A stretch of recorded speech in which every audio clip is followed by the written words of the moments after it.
Hello everyone, my name is Naicy and your host for today. I am an advisor of Glory Future Foundation.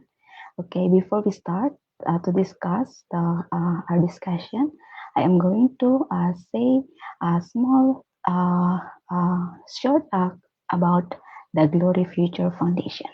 Okay, the Glory Future Foundation is a voluntary organization that officially launched on January last year, working to bring changes to the world. The Glory Future Foundation has been working on children's health awareness, education, organizing picnics with children, raising awareness among the youth about child marriage, preventing drugs, creating social awareness, tree planting, climate, clean water, blood donation, and etc. Today we have two distinguished guests for today's discussion. We are going to discuss today about climate change. We are going to hear from Jeanine Molloff from America, the one of the advisor of Glory Future Foundation, and also Danelle Boyles from America, one of the uh, future Glory Future Foundation. And yeah, I want to thank all of you who are watching right now. So we all know that climate change is the defining issue of our time, and we are at a defining moment. From threatened food production to rising sea levels that increase the risk of catastrophic flooding, the impacts of climate change are global in scope and unprecedented in scale. Today, we are going to discuss broadly about climate change, what we can do about mitigating climate problem, or what should be our steps. So let me introduce to you our first guest for today, Jeanine Molloff. Hello, Jeanine. My mic is muted. Hi, Yes. Naicy. Nice. Thanks for having me here. Oh, thank you so much for. We are happy to have you here. And I first, can you introduce yourself to so that um, our viewers may know you? Sure. My name's Jeanine Molloff. I am a retired school teacher, special education, and an online journalist. Um, I have a podcast and I publish pretty extensively. And I one of my shows is the Environmental Justice Report. So this issue is near and dear to my heart. Hmm, thank you so much. And please welcome Danelle Boyles. Can you introduce yourself first? Yes. Hi, guys. Thanks for having me today. I'm a special needs job coach with the school corporation here locally in my town. I am also a small business owner with my own art business, Emotions and Art, that I'm a combination of a commissioned artist and I also do many events. A muralist as well. And I am also in the process of writing my first book, which I'm hoping to have published within the next year, but it's a constant work in progress. So, as you're writing it, you're living it, and hoping that'll be coming into fruition. But I also write a lot of poetry and short stories and participate in many of the global writing uh, guilds that put together projects and things. So I very much enjoy, being able to. Thank you very much, Thanks for having me. Danielle. Thank you very much, Danielle. Thank you. Uh, yeah, and I'm going to start my questions to Jeanine. So my first question is, what are the major environmental challenges you see for Bangladesh and other low-income countries? Stand out quite prominently. The air and the water and the soil of Bangladesh has been horribly polluted by certain industrial interests. And even though every country needs jobs for their people, no parent should have to choose between basically providing for their families and their children's health. And so I'm looking at my notes here. The wealthier nations of the world are largely responsible. So there's basically air pollution coming from coal mines. Coal, among the actual fossil fuels, coal is the dirtiest energy source. It's cheap, but it's also the most polluting. Uh, the mines also don't really, especially the Chinese mines, they aren't being forced to follow hardly any environmental regulations in terms of dealing with byproducts that are just dumped into your rivers. There's also the problem with what are called leather tanneries. The fashion industry has some to blame here, especially fashion houses in Italy. They love the leather goods, the belts and such, and that come out of Bangladesh. And those tanneries have no provision for what they call effluent discharge. In other words, they have no provision for, again, those polluting type uh, elements to be disposed of, correctly. And so you have multiple problems with, chromium, with lead. There's really an epidemic of potential lead poisoning among your children, which causes all sorts of developmental and neurological and intellectual deficiencies and problems. This is really due to environmental negligence. The government, I think, kind of caught in the middle because they're trying to build industry, and so these international corporations, they can dictate and they basically exploit the people and the workers of Bangladesh. And this really constitutes what has been called in the environmental community as environmental racism, because it affects the poorest, and which also happen to be poorest nations, which also happen to constitute large communities of color.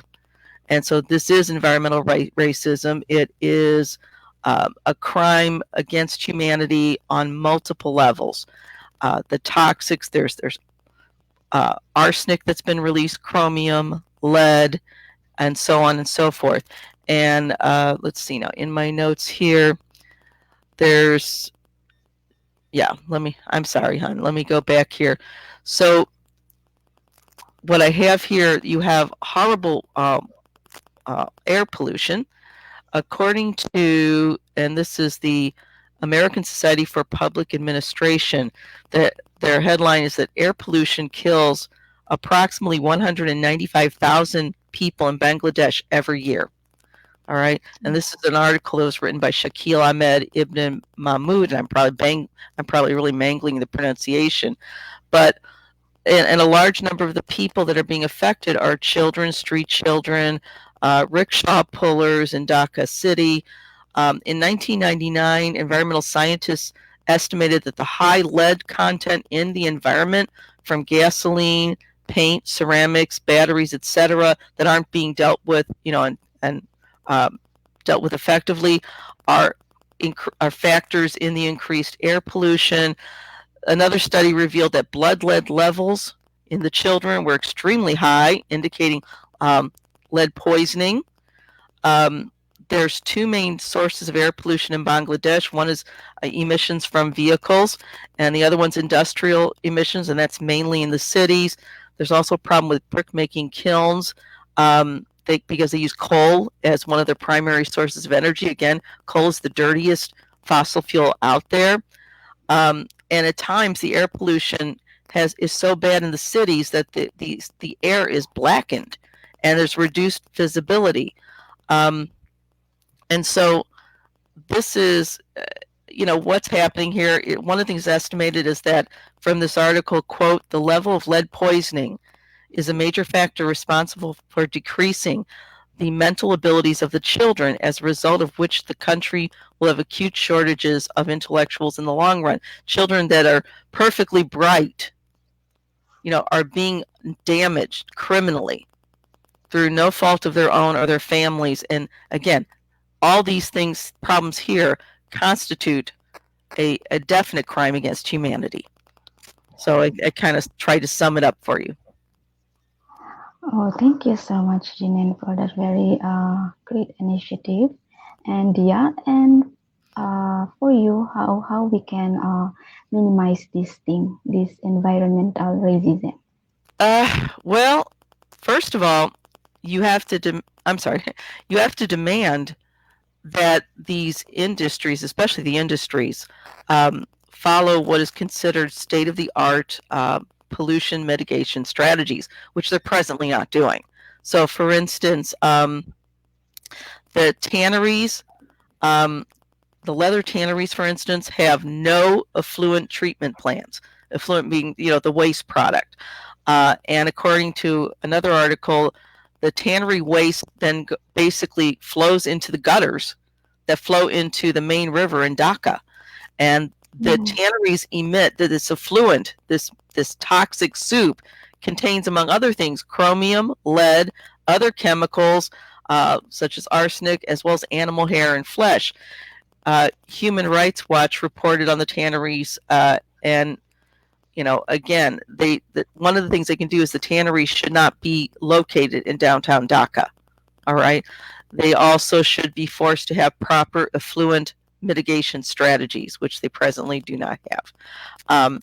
In terms of coal and things like that, what needs to happen, once again, there are air pollution devices that can be fitted onto automobiles. The fact is, none of this is going to be able to happen unless the industries that cause this pollution are forced to pay reparations and provide the funding and the equipment and the knowledge to repair what they have damaged. That's the major thing right there. I mean, I'm not a scientist, but none of these pollution mitigation strategies will happen, without some sort of funding. And that means that these corporations that are making literally a killing off of the people of Bangladesh should be forced to pay. And this is really, you could argue, a continuation of the old colonialism with a 21st century spin to it. They might give to a charity, some of these corporations, and run some commercials to make themselves look like they're doing the right thing, but they're not. And so this is also a legal case. It's not too different from the legal case that occurred with the people, I believe, in Latin America, when American attorney Stephen Donziger fought Chevron. All right. This is a matter of corporate rule, just treating our neighborhoods and your neighborhoods like a garbage can. And that should not be allowed to continue. And they should be forced to pay reparations, because none of these mitigation strategies can occur without the funding and the equipment and assistance to employ them. Okay. Thank you so much. And yeah, I think I can't hear you.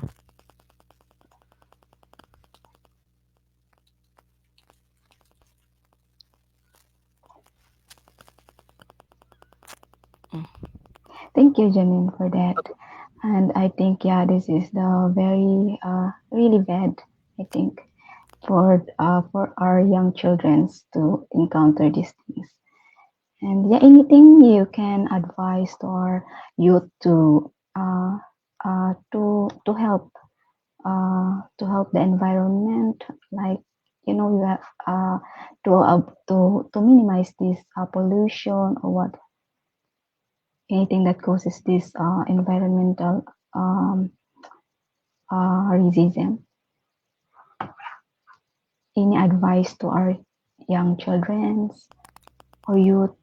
Oh, yeah, certainly. Well, for the children, because they've been negatively impacted, especially by lead poisoning, which we know can cause permanent brain damage, there is assessment available, lead testing, and treatment that, if it's done in a timely fashion, can basically remediate the problem. but it has to be done in a timely manner. Otherwise, the brain damage can be permanent. So one of the first things we can do for the children is to provide testing for lead poisoning and then provide treatment for the children who test positive for lead. And this doesn't really cost that much. It's been done in low-income cities like the city of St. Louis, and it's been done effectively. I suspect the reason it hasn't been offered to the people of Bangladesh is because the corporate actors that are behind this would have to almost pretty much admit liability, and they want to avoid spending any money that comes out of their corporate coffers. And so I think the silence is coming from greed.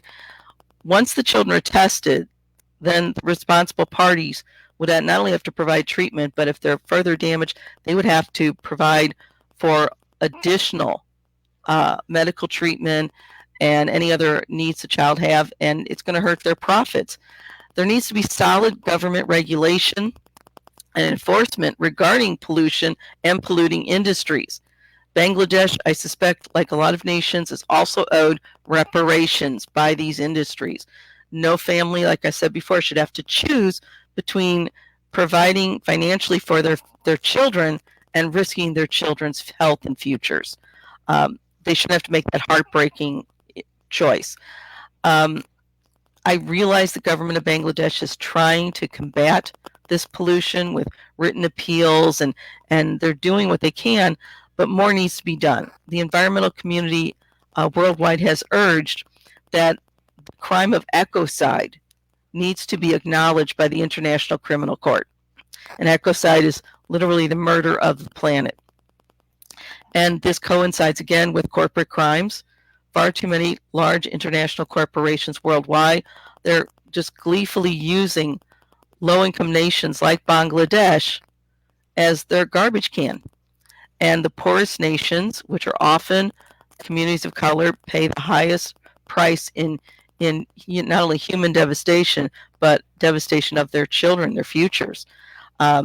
This is really at the heart of what is called environmental racism. So there are environmental mitigation standards that can be employed, but nations like Bangladesh need the financial reparations to institute these and prevent future problems. And that means court cases, that means international media needs to pay more attention to the crimes of the corporate world. These are crimes for greed, and we're all being victimized. It's just that communities of color are being treated the worst. And that, again, that is at the heart of environmental racism.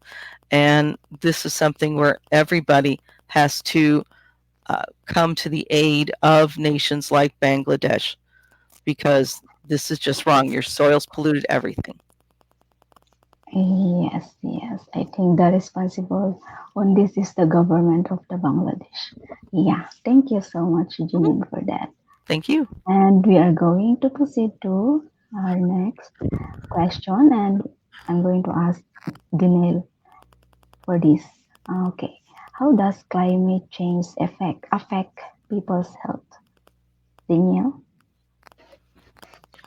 Well, Naicy, in many aspects, it affects not just in Bangladesh, but all across the globe. The different health conflicts that it brings about is pretty great. It causes a lot of respiratory and cardiovascular health issues because of the air pollution, and then mental health because the toxins and the poisons that are released into the environment, they cause a wide variety of many mental health conditions because of the different chemicals that are released into the water and the soil. Anything from autism to early onset Alzheimer's. Many of these chemicals can cross the blood-brain barrier that makes it much more prevalent. The abundance of special needs cases that rise every year because of the exposure to these chemicals is ridiculous. I personally have been working with all sorts of children, with many varieties of mental health issues and conditions that I'm not a medical scientist, and I don't do studies on these, but when you see the evidence in areas like where I live, which is highly toxic, because we are surrounded by all kinds of polluting factories that continue to spew all of these chemicals. Uh, we would like to think that they're controlled, but they're not. but but in that aspect, all kinds of physical conditions, and mental health concern also because of stress. So if you live in the areas that are highly polluted, then you're going to be highly concerned about your exposure, and it's going to cause additional anxiety, and it's going to cause additional mental health issues that wouldn't be prevalent if there wasn't a high concern, and there are other ways as well, by scientific study, that it is found that areas that have these highly polluted areas actually have, and globally as well, like the weather conditions are affected by it. Um, and there's, premature deaths by those weather conditions that are also altered, by the chemical pollutants that are in the air and in the environment. So it's all across the board. There's many, many effects that it takes health-wise, all kinds, mental, physical, respiratory, blood. It's a serious situation when it comes to health and environmental toxins. Yes, that's true, Danelle. And yeah, we have to be careful with our mental health. Yeah, I agree with that. Yeah, we can try to be careful and take precautions, but there's only so much that we can control in our own bubble and in our own environment, and when it comes to the hands of the factories, and they take advantage of the areas where they are more poverty stricken, and there's not as many regulations, and they get overlooked because they can't fight. They don't have the ability to stand up for themselves, so they continue to live in poverty. They continue to live in these conditions that aren't healthy, and it's kind of a vicious, endless cycle, unless more people are able to stand up and speak out about it, and do more about it. Yes. But as the moment we have to take care of our mental health. So this thing, this is very serious. The effect on people's health. Yeah. Thank you so much, Danelle Boyles, for that. Yeah. And I'm going to proceed to my third questions to Jeanine. Yes, this is my question. Which group or institution do you see as responsible for this environmental crisis? Is the situation in Bangladesh an example of environmental racism? I think you mentioned it, earlier, right? I think it's connected. Okay. Oh, wow. There's a lot of things you could say to basically piggyback on what Danelle said. This is happening worldwide in nations like Bangladesh, perhaps even more so because, again, there's less finances and less ability to fight back legally. All right. This is really about how the billionaire class, the corporate class, is victimizing low-income people worldwide. Again, nations like Bangladesh suffer more. Once again, who is responsible? My guesstimate would be one, the polluting industries, and I would say that the fossil fuel industry is at the top of the list. Other industries that also rely on fossil fuel, like I said, I mentioned the leather tannery industry. So we have a corporate class, and I would say the other people that are responsible as well are the armies of corporate attorneys that defend the crimes of these major international corporations. In fact, I'm actually writing a book right now, a journalistic book on the way that corporate attorneys, corporate law firms have twisted their legal privileges and abused their licenses to justify any number of crimes that in common sense we would know is a crime. All right. There was an article and a study, there was a study conducted by Corporate Europe Observatory, which does wonderful work. And one of the quotes was, I believe, from a Canadian company, Canadian fossil fuel company. And the attorney for their company, I wrote this in one of my articles actually, said something to the effect where it didn't matter if it was radioactive plutonium destined for a child's cereal bowl. If they write a law saying they can get away with it, then fine. This is the mentality. It is a murderous mentality, and I think we must hold the profession of corporate law accountable as well. We have to also look at the judges internationally and nationally, including here in the United States, the Supreme Court, that basically sacrifice the rights of people on this artificial altar of originalism. You know, this idea that they're going to be true to the legal practice, even if the legal practice justifies an injustice.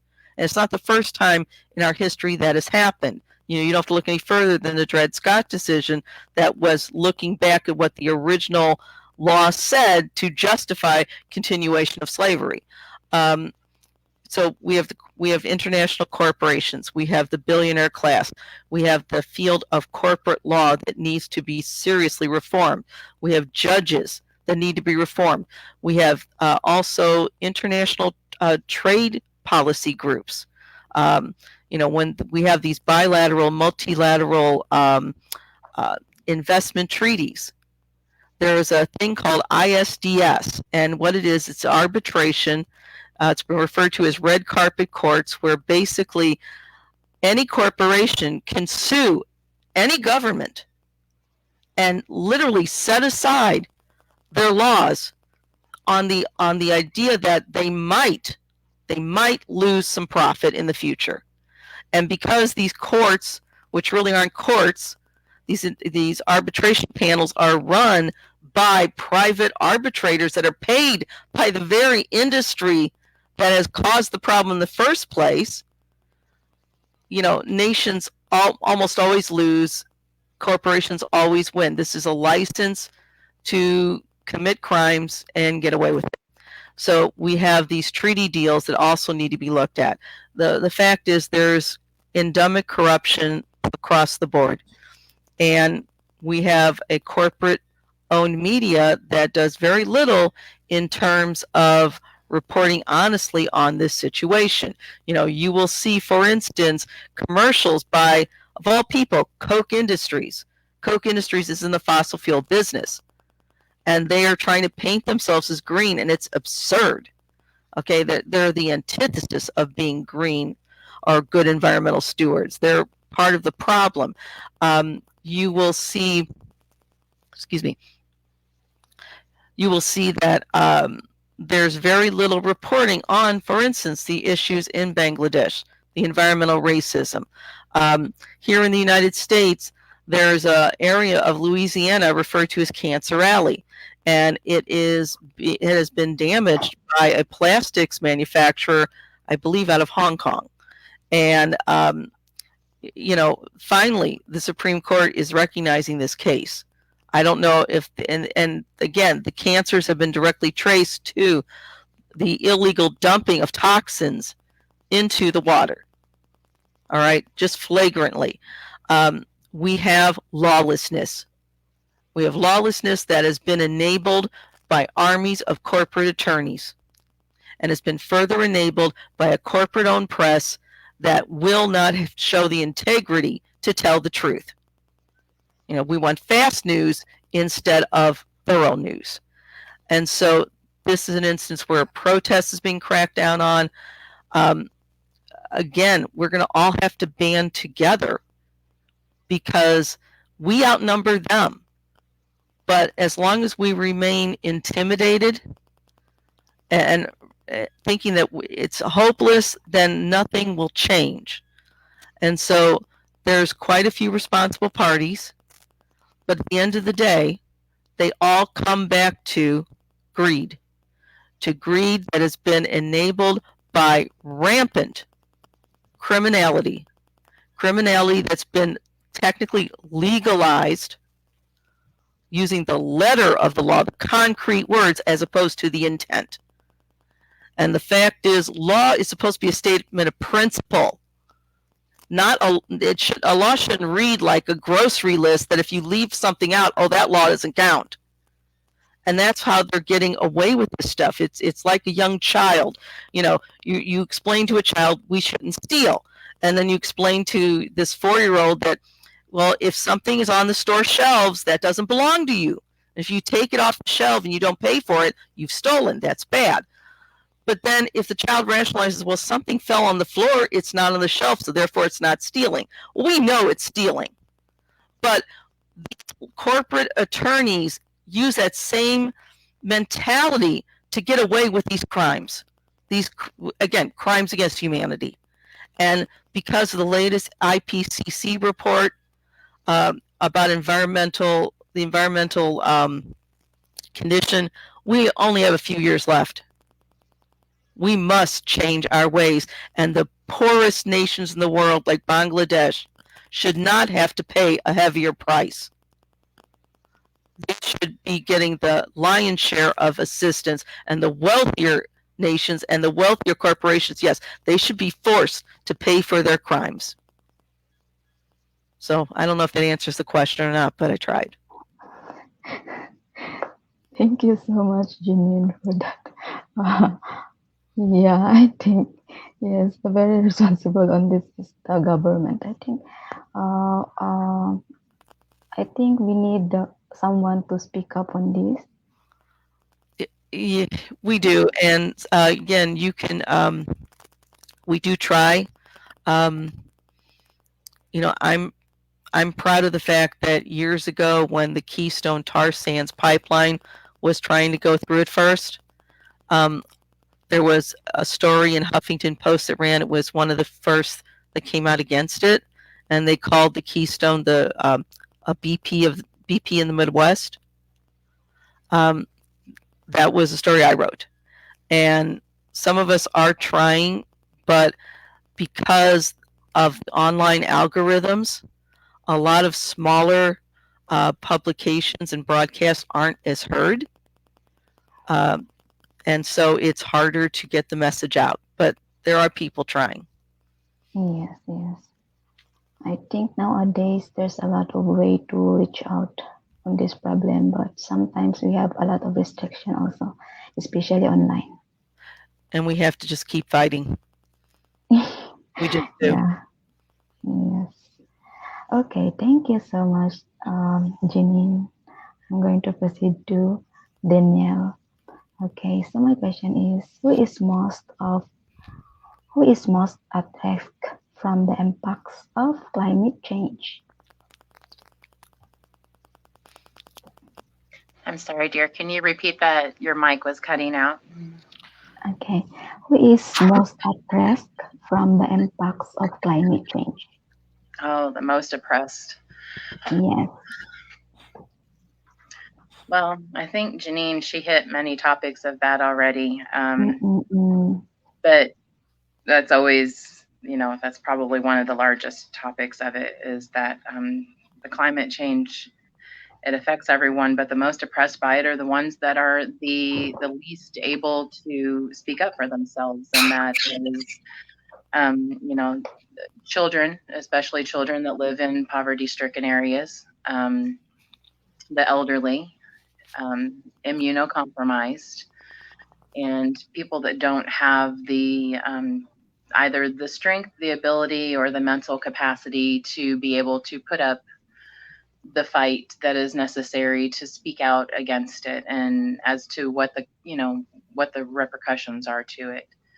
And that pretty much is how it is that it's a cycle. The oppression, the cause and effect. It causes this, but then you're not able to come out of it because of the effect. It causes you to be ill, or it causes the mental health conditions, or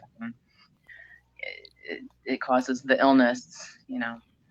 So it makes it very difficult to stand up and to be able to fight when you are oppressed. Yeah, I agree. Yes, and I think the most the most at risk is our children, right? Is the young Yes, children's the children. this moment. Yeah. Yes. So, how Very could important they be we use protected. it? Yeah, I'm sorry. I think we have. I think we have to to teach our young children also to be aware on this. So next time, if they are on the right age, then they know how to speak up also. I think it will help, right? We have some up and coming younger generations that are firecrackers, and they know instinctively, what needs to be done and said, and how to speak up for themselves. It's a new generation of open-minded individuals that are very aware of things that are happening, not just in their own bubble, but expansively and globally. They're very aware of the situation that we're going through globally on all kinds of aspects. So I think in the near future, you're going to start seeing some major changes with the youth, and how they are going to be able to move things and change things. Yeah, I am hoping for that. Yes, thank you so much, Danelle. And yes, I have another questions to Jeanine. Yeah. Okay. So this is my question. How are the environmental challenges in Bangladesh affecting the children? What are the long-term ramifications of these environmental crimes? Well, as I said before, there's quite a few of them, and Danelle touched upon it as well. There's a lot of respiratory problems. There's higher rates of asthma and chronic obstructive pulmonary disorder, which is a very serious respiratory problem. There are children that may react to the toxics in the air and the water with seizure conditions.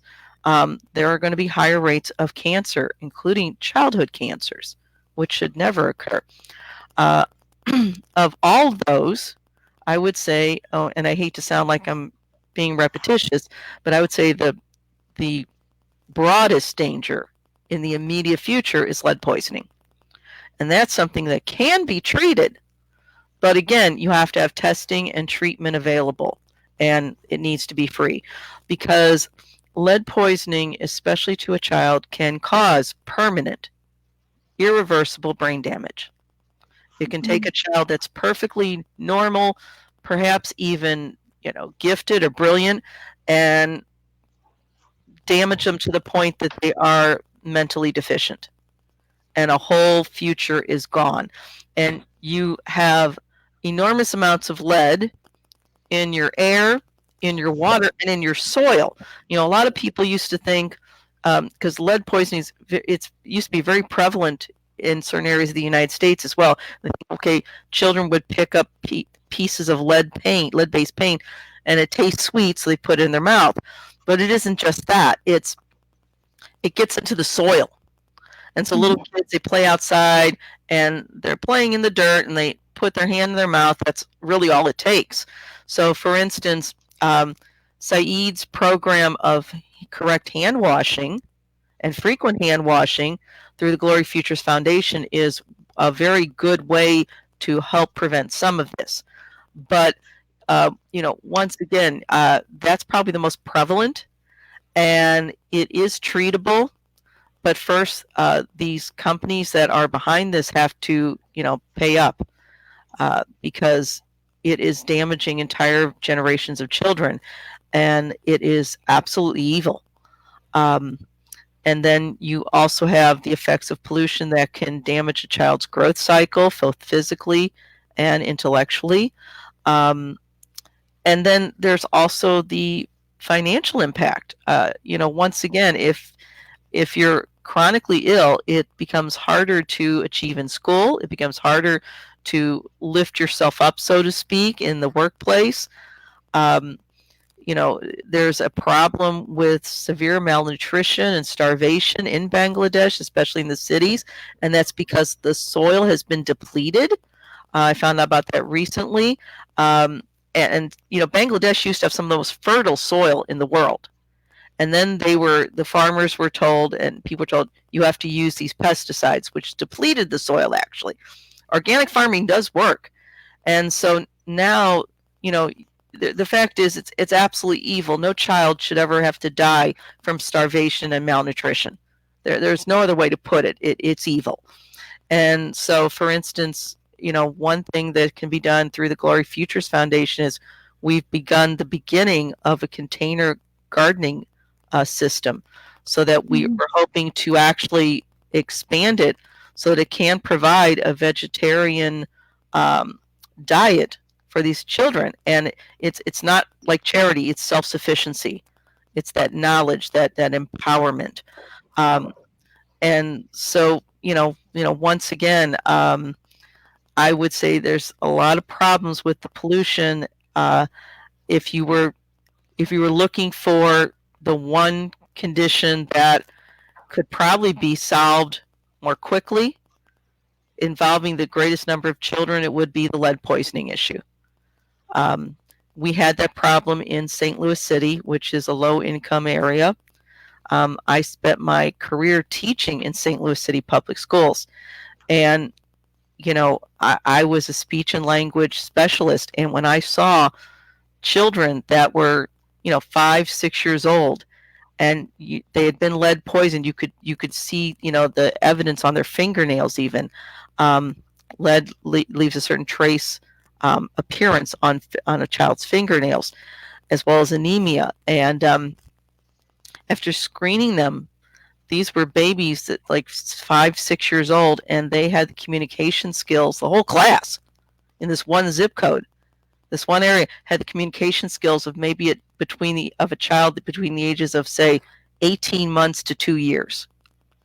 I remember after I had tested these children, I got in my car and I locked it up, and I just sat there and cried because it was so criminal, and it didn't have to be.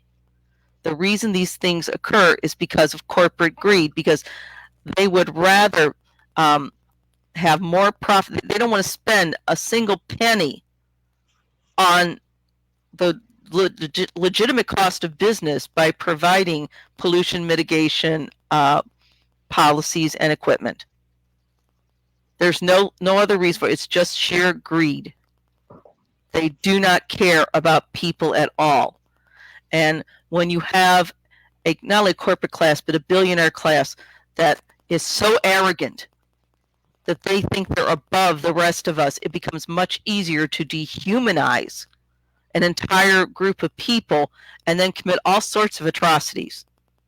You don't have to, and the media enables it as well, the corporate media. You don't have to look any further than, an arrogant jerk like Elon Musk bought Twitter, and all over the media. Is anybody talking about children that are dying from malnutrition in Bangladesh? No. Even though that's one of the stories that should be up at front. Not the arrogant whims of a billionaire whose fortune was built with tax exemptions here in the United States. We have to speak truth to power and demand accountability and transparency. And we have to back each other up. So getting back to the original question, I'd say of all these problems, the one that affects the children the most, that could be remediated most rapidly and without too much expense, would be the issue of lead poisoning. Okay. Yeah, thank you so much, Janine. And yeah, I'm going to proceed to Danielle for my questions. What are the benefits of taking action now? Well, Naicy, there are many, many benefits of taking action now. First of all, getting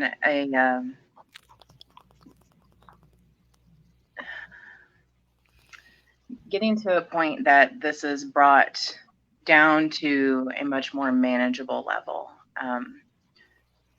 Between all the topics that we've talked about,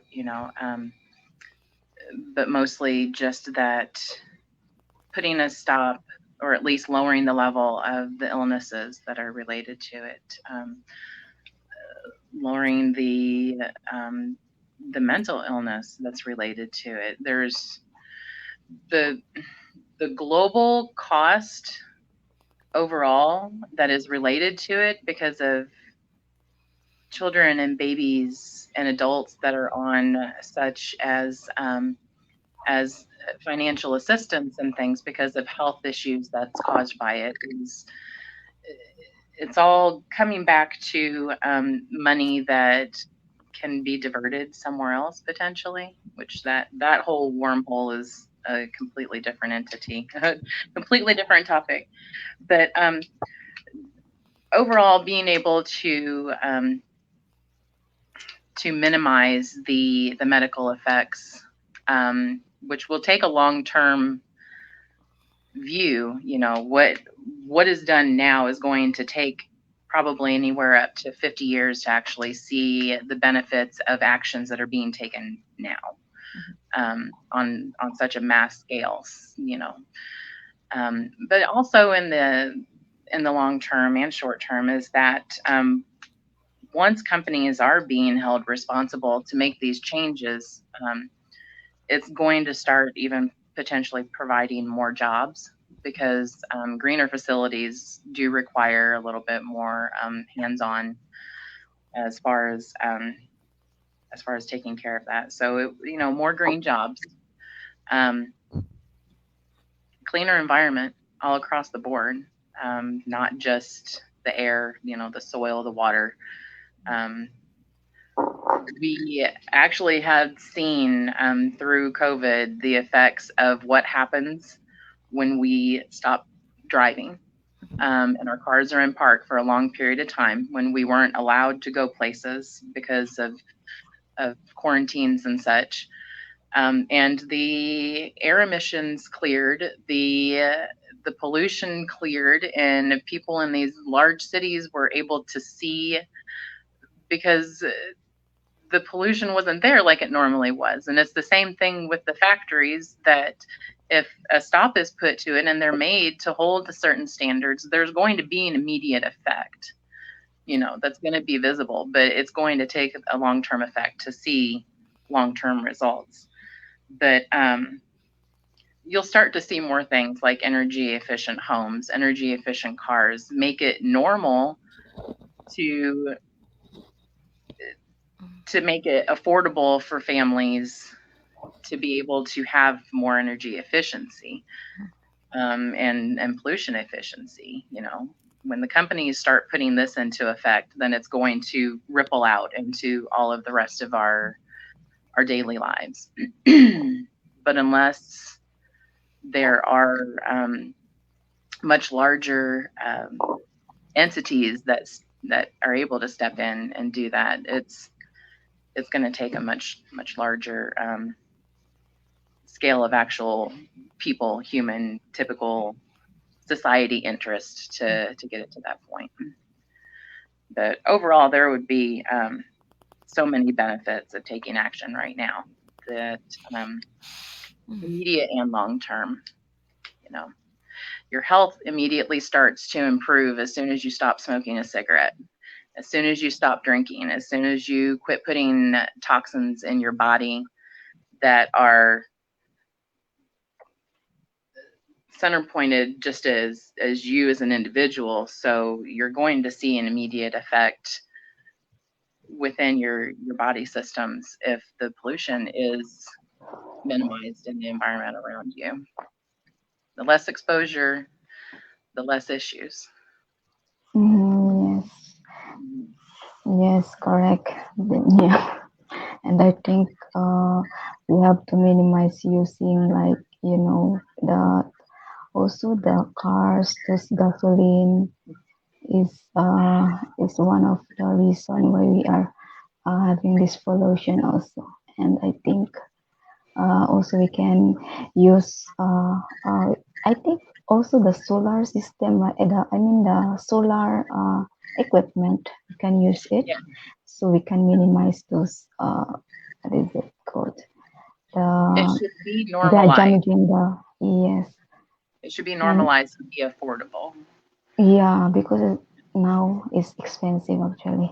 And Only, the average blue collar family cannot afford solar energy. They can't afford energy yes. vehicles, especially in poverty stricken areas that are already taken down and affected by this on a much larger scale.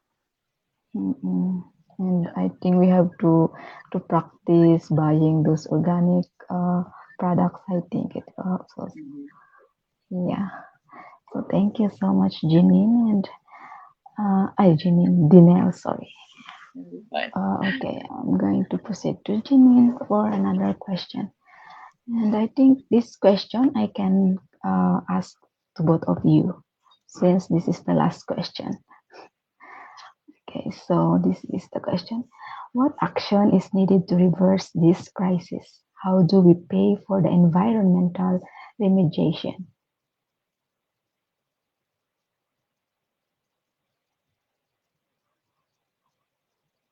Please unmute yourself, Jeanine. You are muted.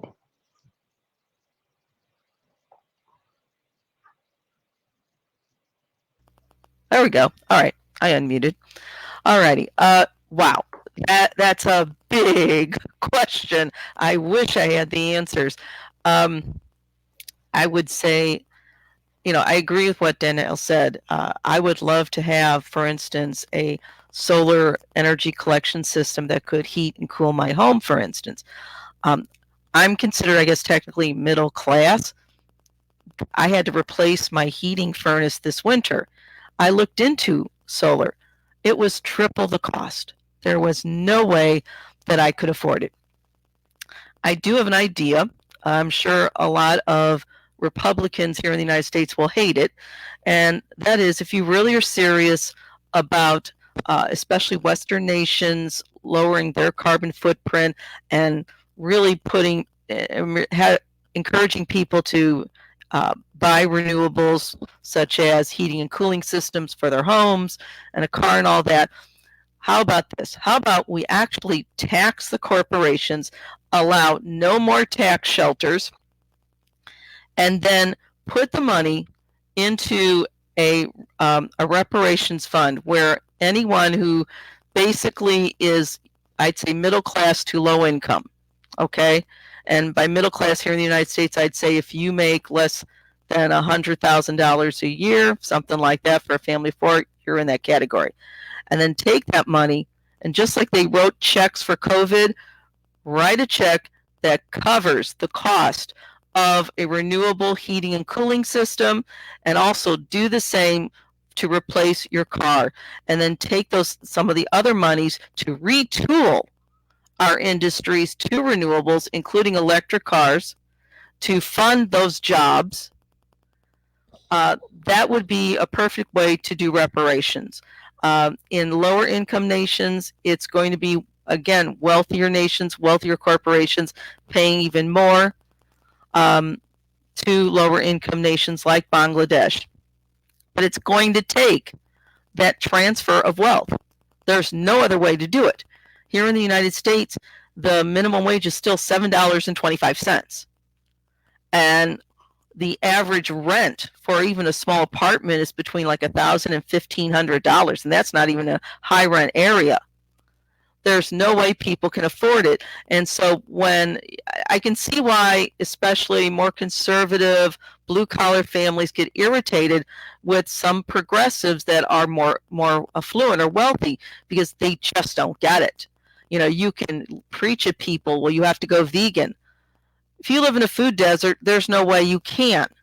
All right? There's this disconnect among progressives where there's a lot of people that are, middle income, that are, blue collar, whatever you want to call it.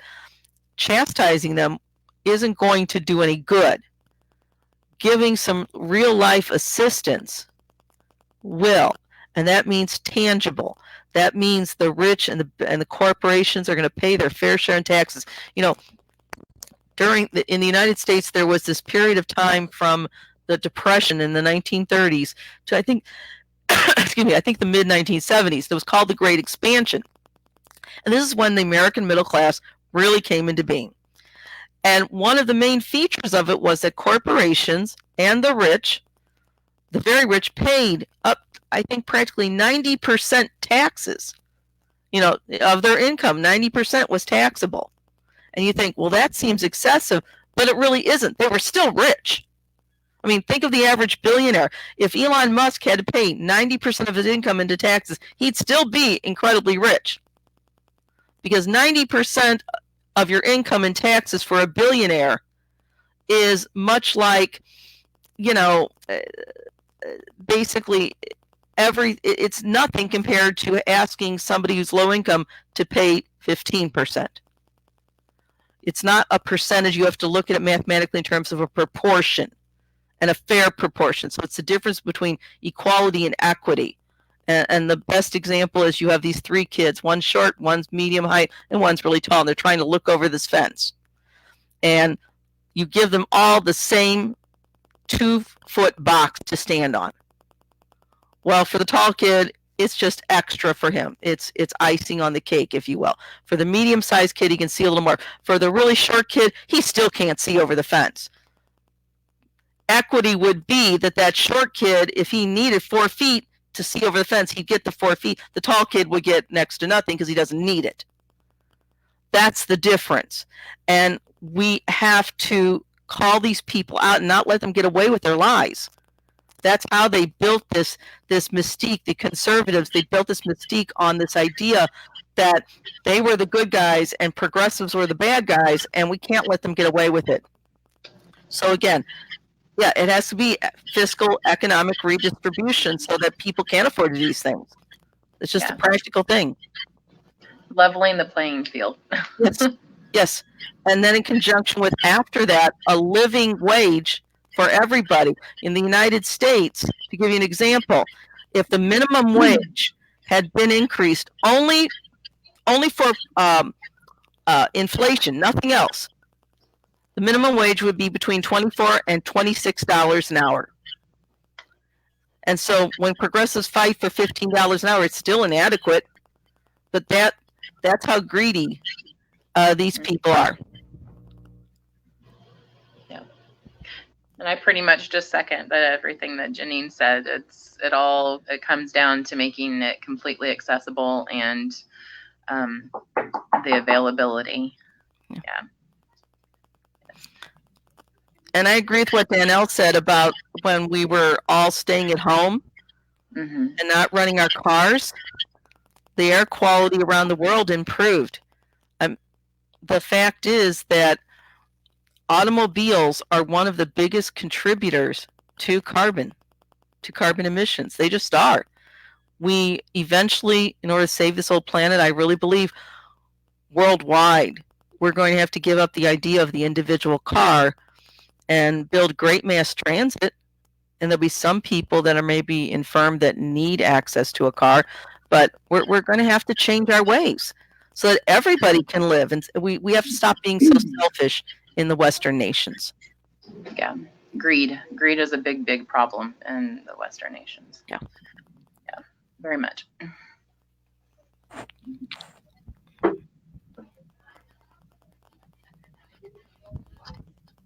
For that question.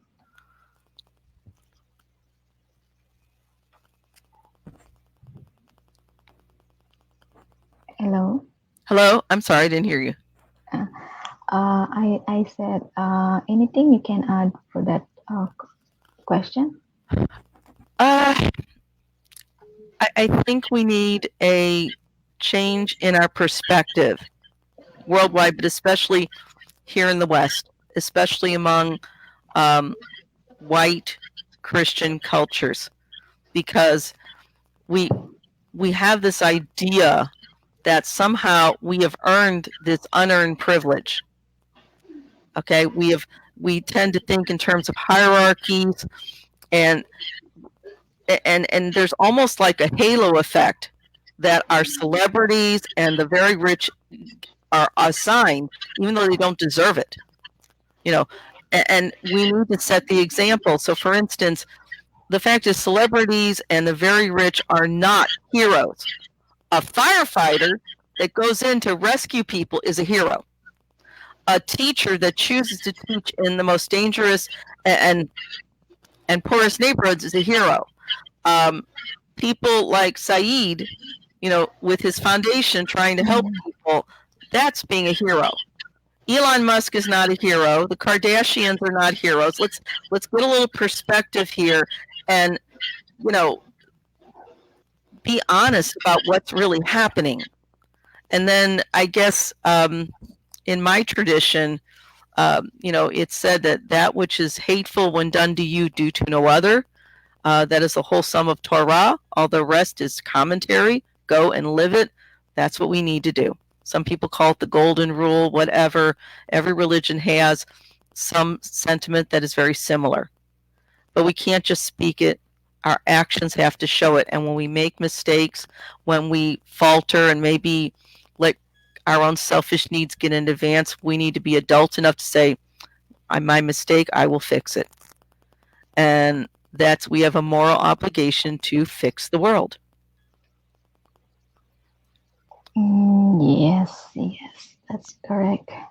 There's a lot we need to know about this thing. We have a lot of yeah.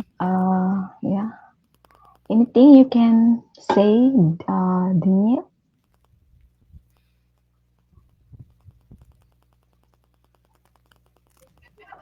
Hello, Danelle? Yes, I'm sorry. I couldn't hear you. The mic was cutting out, and I do have some background noise coming from outside my office in case it gets a little rowdy. It's lunchtime here in the school corporation.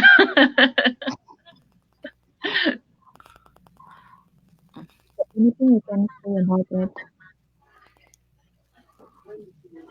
I'm sorry, I cannot hear you. Oh, you cannot hear me. I said anything you can say about it? About the topic we were just speaking about?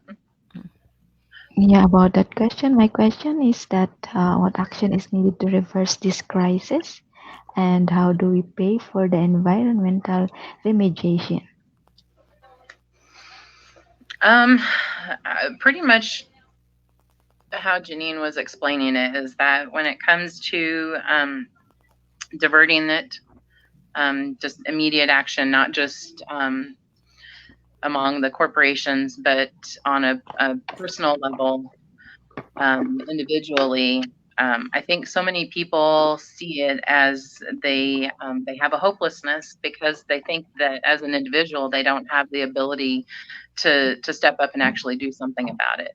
So first of all, getting that mindset and way of thinking changed is a big step. Is that making people aware that they're not helpless, they're not that they do matter, that what they have to say and do does make a difference. And whether it starts with 1 or 1,000 or 1,000,000, it's got to start, as far as like the immediate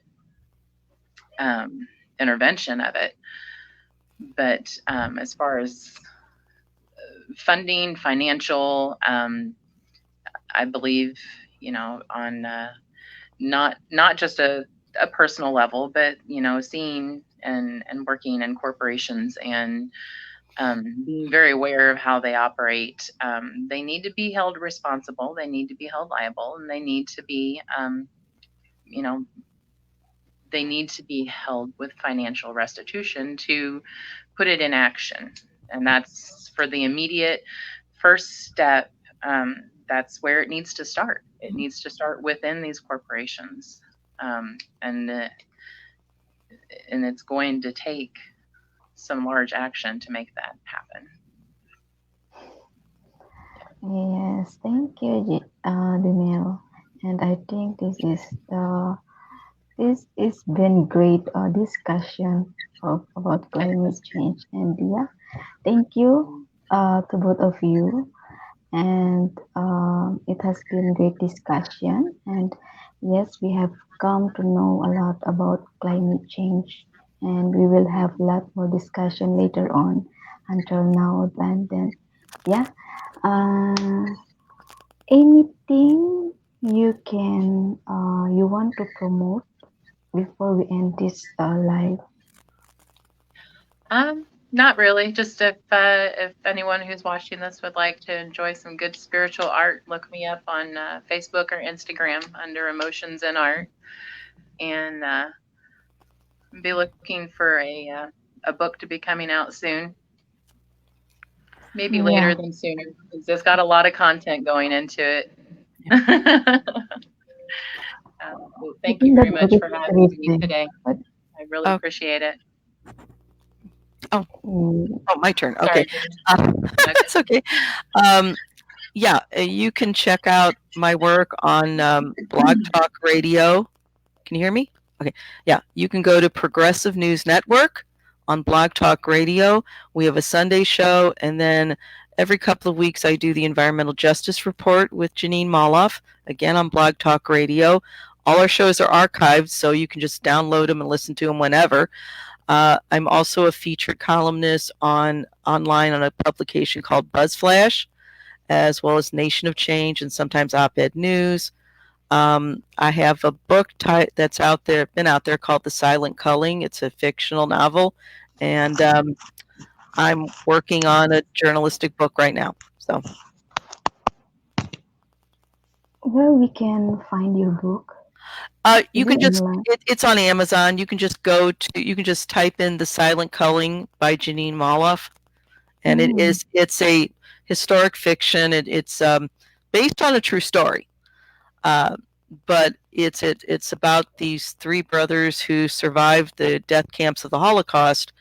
But it focuses more on individuals, this theme that we're all personally responsible. So I'll put it in here so you can.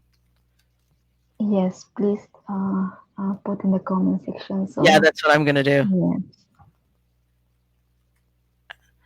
And that's pretty much it. I can't type. I need new glasses. Okay. I desperately need new glasses. Okay. That's it. I look forward to looking up some of your things, Jeanine. Thank you. And I want to check out your art, Danelle. Yeah, thank you. Yeah, I am going to check also. It's quite interesting. And I'm looking forward for your book, Danelle. I hope it will get out soon.